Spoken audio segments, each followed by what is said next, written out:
ولا تلقوا بأيديكم إلى التهلكة وأحسنوا. Subscribe to this channel and share among your friends for more religious, knowledge-rich and historic lessons, durus and tafsir. السلام علیکم ورحمۃ اللہ وبرکاتہ. نحمده ونصلی علی رسوله الکریم، اما بعد. محترم سامعین و ناظرین، 7ویں پارے کی ابتدا میں اللہ رب العزت نے سچے اہل کتاب میں جو نصارہ ہوتے تھے ان عیسائیوں کے قرآن کریم کو سن کر قرآنی مضامین سے متاثر ہو کر آنکھوں سے آنسو بہہ جانے، حق کے قبول کر لینے کا تذکرہ فرمایا. یہ واقعہ حبشہ کے نصارہ کا ہے، جن کے سامنے مسلمانوں نے جب ہجرت کی اور اللہ کا کلام سنایا تو قرآن مجید کو سن کر ان کے دل بھر آئے، آنکھوں سے آنسو جاری ہوئے. قرآن نے کہا ہے مخاطب تو ان کے آنکھوں کو دیکھے گا کہ ان کی آنکھوں سے آنسو بہہ رہے ہیں، اور آنسوؤں کی رم جھم میں ان کے چہرے اور ان کے داڑھی پر تر ہو رہی ہے اور اس پر آنسو جاری ہو رہے ہیں.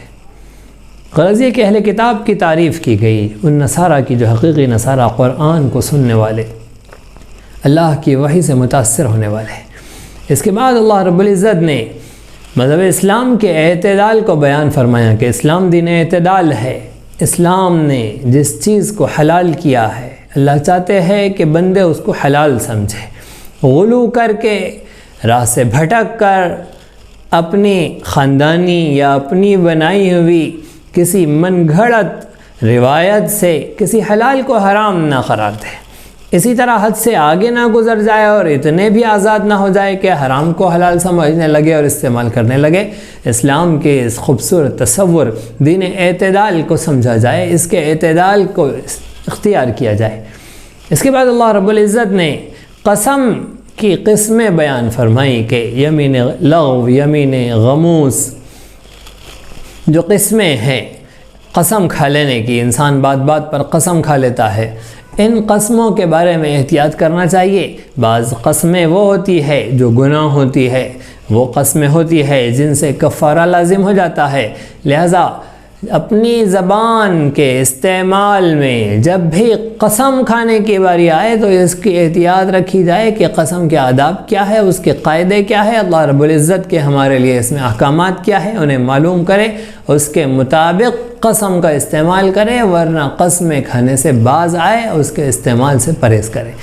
اسی طرح سے اللہ رب العزت نے وصیت کا ذکر فرمایا کہ جو شخص موت کی دستک کو سنے، ملک الموت کی آہٹ کو محسوس کرے، یعنی اس پر بڑھاپا طاری ہو، امراض ہو، اور اندر سے روح اور دل اس بات پر متوجہ ہو کہ کہیں میری موت کا وقت تو نہیں آ گیا ہے، ایسے شخص کو چاہیے کہ یہ وصیت لکھ دے. وصیت لکھ کر دو قابل اعتماد لوگوں کو اس پر گواہ بنا دے کہ اگر کچھ مسئلہ بگڑے، کچھ اختلاف و انتشار ہو تو ان دونوں کی گواہی کو سامنے رکھ کر فیصلہ کیا جائے.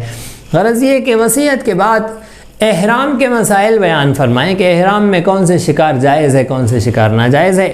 اسی طرح سے احرام کے بعد حرم کا بھی تذکرہ کر دیا کہ حرم محترم وہ پاکیزہ مقدس زمین جس کا احترام یہ ہے کہ اگر اپنا دشمن بھی وہاں پر نظر آ جائے تو اس پر ہاتھ نہ ڈالا جائے. حضرت عمر رضی اللہ عنہ ارشاد فرماتے ہیں کہ اگر مجھے اپنے باپ خطاب کا قاتل بھی اگر کعبۃ اللہ میں نظر آ جائے تو میں اس وقت تک اس پر ہاتھ نہ ڈالوں جب تک کہ وہ حرم سے باہر نہ نکل جائے. حدود حرم کی اہمیت اور اللہ رب العزت نے جو اس سرزمین کو امن کا مقام بنایا ہے، اس چیز کی خوبصورتی کو بیان کیا گیا اور حرم کے امن کو احرام کے ساتھ ساتھ بیان کر دیا گیا. غرض یہ کہ اللہ رب العزت نے سورۃ المائدہ کے اختتام پر قیامت کے دن انبیاء علیہ السلام کی پیشی کا ذکر فرمایا کہ اللہ رب العزت قیامت کے دن انبیاء اور رسول کو جمع فرمائیں گے. ان سے سوال ہوگا، حساب ہوگا کہ جب آپ نے اپنی قوم کے سامنے ہمارا پیغام پیش کیا، اسلام کی دعوت پیش کی، توحید و رسالت پیش کی، تو آپ کی قوم نے کیا جواب دیا. ان سے یہ بات پرس ہوں گی کہ آپ کی قوم نے آپ کو کیا جواب دیا۔ اسی طرح سے حضرت عیسیٰ علیہ السلام کا ذکر کیا گیا کہ حضرت عیسیٰ علیہ السلام کو اللہ رب العزت قیامت کے دن پوچھیں گے، پہلے ان پر اپنے انعامات و احسانات کو یاد دلائیں گے، اور مائدہ کا واقعہ جو ایک احسان ہے اسے بھی یاد دلائیں گے کہ حضرت عیسیٰ علیہ السلام کی امت کے قوم کے حواریوں نے ان سے کہا کہ عیسیٰ آپ دعا کرے اللہ رب العزت آسمان سے ہم پر دستہ نازل فرما دے جس میں جنت کے پکوان اور میوے سجے ہوئے ہو۔ اللہ رب العزت نے حضرت عیسیٰ علیہ السلام کو اپنا وہ احسان یاد دلایا مائدہ والا۔ اس کے بعد ہم سے پوچھا کہ بتاؤ کیا آپ نے اپنی قوم کو یہ حکم دیا تھا کہ اللہ کے علاوہ عیسیٰ اور ان کی والدہ کو معبود بناؤ، تم اب خود کو اور تمہاری ماں کو معبود بناؤ، کیا تم نے ایسا حکم دیا تھا؟ حضرت عیسیٰ علیہ السلام فرمائیں گے معاذ اللہ، اللہ کی پناہ کیسے ہو سکتا ہے؟ جس چیز کا مجھے اختیار نہیں میں وہ کیسے حکم دے سکتا ہوں؟ اللہ کی پناہ، میں نے ایسا کوئی حکم نہیں دیا ہے اپنی قوم کو، میں نے تو انہیں حکم دیا ہے کہ ایک اللہ کی عبادت کرو، اس کے ساتھ کسی کو شریک نہ کرو۔ اگر میرے نافرمانی کی ہے میری قوم نے تو آپ انہیں عذاب دینے پر پورا اختیار رکھتے ہیں، آپ پوری قدرت رکھتے ہیں۔ ان تعذبهم فإنهم عبادك، اے اللہ اگر آپ انہیں عذاب دے تو وہ آپ کے بندے ہیں، آپ کو اختیار ہے۔ وَإِن تَغْفِرْ لَهُمْ فَإِنَّكَ أَنْتَ الْعَزِيزُ الْحَكِيمُ، اور اگر آپ معاف کر دے تو آپ کو معافی پر بھی قدرت ہے اور معافی کی حکمتوں سے بھی آپ باخبر ہے۔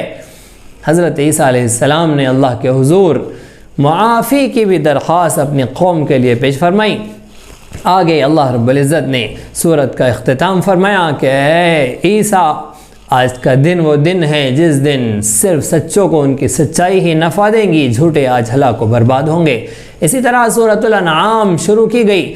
انعام چوپایوں کو کہتے ہیں، اس میں چوپایوں کا تذکرہ ہے، وہ مسائل بیان کیے گئے ہیں، اس لیے اس پوری سورت کا نام سورۃ الانعام رکھ دیا گیا۔ سورۃ الانعام مکی سورت ہے۔ جیسا کہ مکی صورتوں کا انداز ہوتا ہے کہ اس میں عقائد پر زور دیا جاتا ہے، توحید، رسالت، آخرت کے مضامین کو کھول کر پیش کیا جاتا ہے۔